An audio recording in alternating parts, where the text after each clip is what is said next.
दूध कौन से जानवर का सबसे अच्छा होता है? बेटी, दूध तो भैंस का ही सर्वोत्तम होता है। फिर तो आपको भैंसशाला चलानी चाहिए स्वामी जी। आप गौशाला चलाते हैं और दूध भैंस का सबसे अच्छा बता रहे हैं। वो इसलिए बेटी क्योंकि आपने दूध के विषय में पूछा है और दूध भैंस का ही उत्तम होता है। तो फिर गाय का दूध स्वामी जी? बेटी, गाय का दूध दूध नहीं, अमृत होता है। और हमारे लिए गाय जानवर नहीं, हमारी माँ है। वो कैसे स्वामी जी? बेटी, हमारे शास्त्रों में स्पष्ट उल्लेख है, गावो विश्वस्व मातरः, गाय संपूर्ण विश्व की माता है। बेटी, गाय ही संसार में एकमात्र ऐसा प्राणी है जिसके अंग अंग से संसार को लाभ प्राप्त होता है। गाय दया, ममता और त्याग की देवी है। गाय लोक मंगल का स्वरूप है। लोक मंगल का स्वरूप है? वो कैसे स्वामी जी? हाँ बेटी, गाय का दूध पीने से शरीर के साथ साथ मस्तिष्क का भी विकास होता है। गाय के दूध में 8 प्रकार के प्रोटीन्स, 6 प्रकार के विटामिन्स, अनेकों प्रकार के एमिनो एसिड्स और न जाने कितने प्रकार के दुर्लभ तत्व प्राप्त होते हैं। It's a complete and wholesome food. ये मानव शरीर के प्रत्येक रोगों के लिए वरदान है, इसीलिए ये अमृत है। अब तुम गौमूत्र को ही ले लो। गौमूत्र बेटी अद्भुत औषधि है और हमारे आयुर्वेद में तो कई सारी जीवन रक्षक दवाएं गौमूत्र को केंद्रित करके ही बनाई जाती हैं। अच्छा, क्या आपको पता है अमेरिका अपनी दवाइयां बनाने के लिए काऊ यूरिन इंडिया से ही इंपोर्ट करता है। रियली? अब आओ गोबर पर। काऊ डंग, जिसका अज्ञानी लोग बहुत मजाक उड़ाते हैं, वही गोबर ईंधन और खाद यानी कोल और मैन्योर का काम करता है। It's a natural fuel and fertiliser. आपको पता है बेटी, गांव के कच्चे घरों की दीवारों पर गोबर लेपने से उन पर सूर्य की सख्त और विषाक्त किरणों का असर ही नहीं होता। ओह। बेटी, हमारे शास्त्रों में कहा गया है कि गाय के खुरों से उड़ी धूल यानी गोधूली अपने मस्तक पर लगाना तमाम तीर्थों में स्नान करने के बराबर है। लेकिन स्वामी जी, आपने ये गौशाला खोलकर जो बूढ़ी और दूध ना देने वाली गायों को शेल्टर दिया है, अगर कोई कसाई इन्हीं गायों को काटकर उनका मांस अगर बाजार में बेचता है, उसे तो 30-40 हजार का लाभ हो सकता है। लेकिन आपने तो इन बूढ़ी गायों को शरण देकर उसके पेट पर तो लात मार दी है। उस बेचारे का तो रोजगार छीन गया है स्वामी जी। हम कितने एहसान फरामोश हो गए हैं बेटी। चलो आज एक कैलकुलेशन करते हैं। एक गाय 20 से 25 साल जीती है। वो अपने जीवन काल में 15 साल हर रोज 15 से 20 लीटर दूध देती है। इसका मतलब एक साल में हुए तकरीबन 7,000 लीटर दूध और 15 साल में हुए 1,05,000 लीटर दूध। अब आप अंदाजा लगा लो 1 लीटर दूध कितने का बिकता है और 1,05,000 लीटर दूध कितने का बिकेगा। अब तुम वैसे ही गोबर और गौमूत्र का भी गणित जोड़ लो। तुम्हारी आंखें फटी और खुली रह जाएंगी कि एक गाय अपने पूरे जीवन काल में कितने करोड़ों रुपए मनुष्य को कमा कर देती है। बेटी, अनेक इंडस्ट्रीज काऊ डेयरी और उसके बाय प्रोडक्ट्स पर टिकी हुई हैं। और ये गणित यहीं खत्म नहीं होता बेटी। उसकी मृत्यु के उपरांत उसकी चमड़ी, उसकी अस्थियां भी काम में आती हैं। उससे भी लोग पैसे कमाते हैं। और अब 30-40 हजार रुपयों की खातिर उस ममता की मूर्त को जीवित काट कर व्यापार करने की बात कर रही हो, उसे खाने की बात कर रही हो। और कितना त्याग, कितना उपकार चाहिए एक प्राणी से। जिस माँ ने अपने जीवन काल में हमें इतना धन दिया हो, हमारी सेवा की हो, उसके वृद्ध हो जाने पर, उसके बीमार हो जाने पर हम उसका त्याग कर दें, उसे अबैंडन कर दें। धिक्कार है ऐसी सोच को। बेटी, अपनी माँ के वृद्ध हो जाने पर उसे बेचा नहीं जाता, उसे काटा नहीं जाता, उसकी सेवा की जाती है। मैं आपकी बात से सहमत हूँ स्वामी जी, लेकिन आपका पॉइंट ऑफ व्यू प्रेजुडिस भी तो हो सकता है, क्योंकि आप एक हिंदू हैं। ओ मैडम जी, आप बिल्कुल गलत बोल रही हैं। मैं एक मुसलमान हूँ और मेरा नाम इस्लाम मुन्ना शेख है और मैं इस आश्रम का ग्वाला हूँ। और हमारे कुरान पाक में कहीं भी गाय के गोश्त को खाना नहीं लिखा है। हम हिंदुस्तान में रहते हैं। अगर गाय हिंदुओं की माँ है तो गाय हमारी भी माँ है। तो इसका मतलब आप भी गौ हत्या के खिलाफ हैं? 100%। हम हिंदुस्तान में गौ हत्या नहीं होने देंगे। बेटी, जितनी भी बीमार, लाचार और दूध ना देने वाली गाय हैं, जिन्हें हमारे अपने ही हिंदुओं ने अपने निजी स्वार्थ के लिए त्याग दिया है, हम उन सब गायों को अपने यहाँ शरण देंगे। उनकी सेवा कर उनका ऋण चुकाएंगे। पादरी साहब मुबारक हो। आदिवासियों के 4 गांव आपसे बात हो गई है। सब धर्म परिवर्तन के लिए तैयार है। आप तो ये रखिए, धर्म परिवर्तन के बाद सब में बांट दीजिएगा, सबको खुश करके भेजिएगा। Thank you my dear, God bless you. मगर पादरी साहब, उन आदिवासियों के सारे वोट मुझे ही मिलने चाहिए। Sure. अपने लाल सलाम को अपना लाल बावटा फहराना चाहिए। Don't you worry mister Shivarao, आप तो बस हमारी मिशनरी को सपोर्ट करते रहिए। आई एश्योर यू, आपको वोटों की कभी कमी नहीं होगी। कोई वोट नहीं पड़ेगा साहब, भूल जाओ राव साहब, भूल जाओ, कोई वोट नहीं पड़ेगा और ना ही कोई धर्म परिवर्तन होने वाला है। क्या बकवास कर रहा है? बकवास नहीं करता है साहब, सच बोलता है। एक नया साधु आया है, पूरा दिन सनातन धर्म का प्रचार करता है, भंडारा लगाता है और ये आदिवासी बैठ के उसका बात सुनते। ये पत्रकार लोग खूब इंटरव्यू कर रहे हैं उसका, और भाई उसका कन्विंसिंग पावर इतना जबरदस्त है कि कोई भी दूसरा धर्म घंटा अपनाएगा।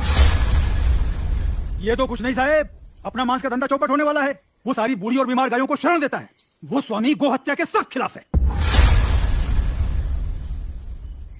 शिवा साहिब, इन्हीं गायों को तो हम खरीदते, इन्हीं का तो मांस बेचते। आपको पता है उसकी गौशाला में मुसलमान काम करते हैं और हमारे कसाई घर में कई कसाईयों ने गाय काटने से इनकार कर दिया है। शिवा साहिब, गाय नहीं कटेंगी तो धंधा कैसे होगा, और धंधा नहीं होगा तो पैसे कहां से आएंगे, और पैसे नहीं आएंगे तो इलेक्शन में जीतेंगे कहां से। तूने अपनी भाषा में समझाया नहीं उसको? समझाने गए थे साहिब, साली ने दम देके भगा दिया हमको। बोले तो बहुत सॉलिड है, एकदम पावरफुल है वो।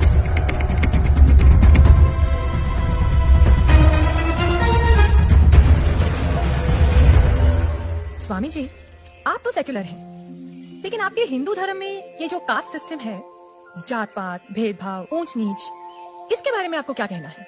हाँ बेटी, इन्हीं बुराइयों ने तो हमारे सनातन धर्म को कलंकित कर दिया है और मैं बेटी इसका सख्त विरोध करता हूँ। लेकिन बेटी, क्या तुम जानती हो, ये ब्राह्मण, क्षत्रिय, वैश्य और शूद्र जातियां नहीं हैं, ये 4 वर्ण हैं और इन 4 वर्णों का विभाजन जन्म के आधार पर नहीं, कर्म के आधार पर किया गया है।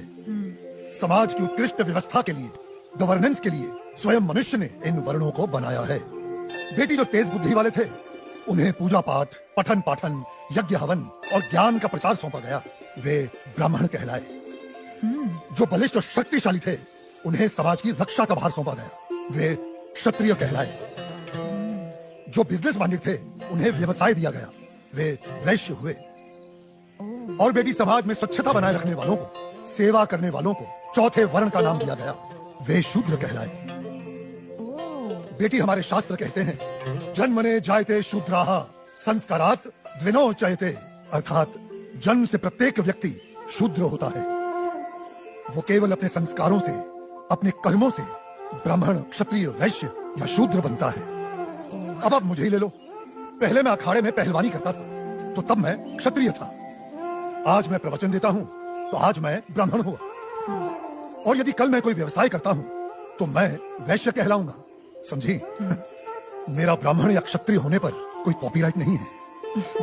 बेटी, हमारे सनातन धर्म में ऊंच नीच का कोई स्थान नहीं है। ये 4 वर्ण एक दूसरे के पूरक हैं, they are interdependent on each other. ये एक गाड़ी के 4 पहियों के समान है, बिना एक दूसरे के सहयोग के समाज का कोई भी महत्वपूर्ण कार्य पूरा नहीं हो सकता। जी स्वामी जी। बेटी, सनातन धर्म तो समस्त वर्णों, समस्त प्राणियों में करुणा, दया और अपनत्व की भावना रखना सिखाता है, सर्वधर्म समभाव में विश्वास करना सिखाता है।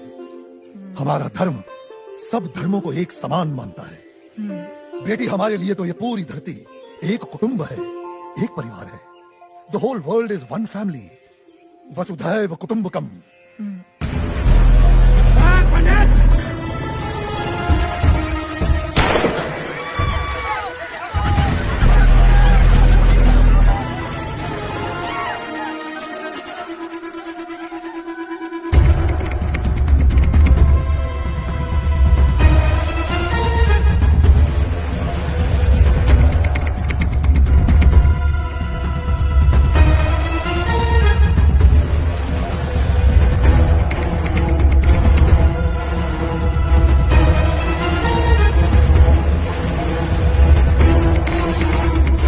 हो क्या रहा है यहाँ पर? हाँ, चल क्या रहा है यहाँ पर? तुम लोग यहाँ धर्म परिवर्तन करा रहे हो। मैं केवल धर्म का अर्थ समझा रहा था, सत्य का मार्ग बता रहा था। हाँ, रहने दे रहने दे, साफ पता चल रही है तुम्हारी मंशा। ये जो तुम गौशाला खोलकर, ये रोज रोज के मुफ्त के भंडारे लगाकर इन गरीब आदिवासियों को बरगला रहे हो, घर वापसी की मुहिम चला रहे हो। ए, लाल बूटे के ठेकेदार, गलत। यहाँ पे कोई घर वापसी नहीं हो रही है, कोई धर्म परिवर्तन नहीं हो रहा है। मैं खुद एक मुसलमान हूँ और इस आश्रम में नमाज अदा करता हूँ। स्वामी जी ने आज तक मुझे कभी नहीं रोका है। तुम लोग गलत अफवाहें फैला रहे हो। ए मुन्ना, चुप रह, चुप। तू चुप रहे। क्या तुम लोग हिंदू मुसलमान बोल बोल के हम में दरार पैदा कर रहे हो? चलो निकलो यहाँ से, बंद करो अपनी ये राजनीति की दुकान। ए मुन्ना, तू अपना मुंह बंद रख। चिल्लाओ मत। मैं तुम्हें अच्छी तरह जानता हूँ कनन सिवाराव। जिस प्रकार तुम सनातन धर्म के विरुद्ध इन भोले भाले आदिवासियों के हृदय में जहर इंजेक्ट कर रहे हो और अपनी वोटों की खातिर पैसा बांट बांट कर इनका धर्म परिवर्तन कर रहे हो, ये सब अब नहीं चलेगा। स्वामी, तू जानता भी है कौन है ये? जानता हूँ, तुम्हारे आका हैं जो तुम्हारे नाम पर फर्जी ट्रांसपोर्ट कंपनी चला रहा है और गैर कानूनी तरीके से गौ मांस बेचने का घोर अपराध कर रहा है। ए पंडित, कनन सिवाराव, गाय हमारी माँ है। हम उसकी पूजा करते हैं, उसकी सेवा करते हैं और कोई उसे काटे हम कतई बर्दाश्त नहीं करेंगे। हम तुम्हारा ये गोरख धंधा बंद करवा के रहेंगे। ए तू हमारा धंधा बंद करवाएगा? हाँ? जाइला। ए गौरक्षको, ये गाय का गोश्त भी गोश्त ही होता है। ए तू होता कौन है हमें रोकने वाला? हाँ? मैं मुर्गी का गोश्त खाऊं, बकरे का गोश्त खाऊं या गाय का गोश्त खाऊं, गोश्त तो गोश्त ही होता है। ए, क्या फर्क पड़ता है? बिल्कुल फर्क पड़ता है। मानो तो माँ माँ है वरना जानवर। कनन सिवाराव, माँ, बहन, बेटी और पत्नी सभी स्त्री जात होती हैं, लेकिन सभी के साथ एक जैसा संबंध नहीं बनाया जा सकता। ए कनन, क्या तू अपनी माँ बहनों के साथ सोता है, उनका बिस्तर गर्म करता है? हरामखोर, वहां पे जाता है।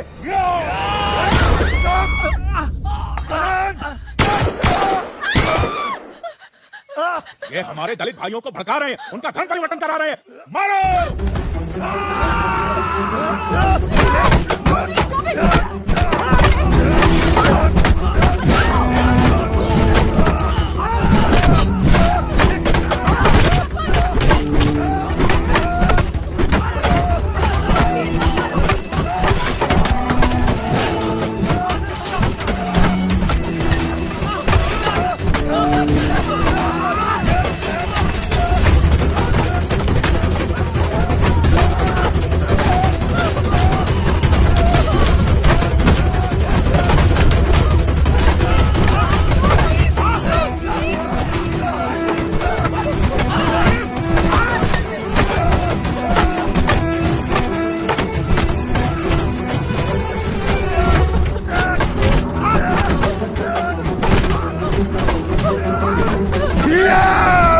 कनन सिवाराव, ब्राह्मण को कमजोर मत समझ। ब्राह्मण दीनहीन तो सुदामा, त्याग में दधीचि और प्रतिशोध में चाणक्य और दंभ में रावण और रुद्र हुआ तो परशुराम।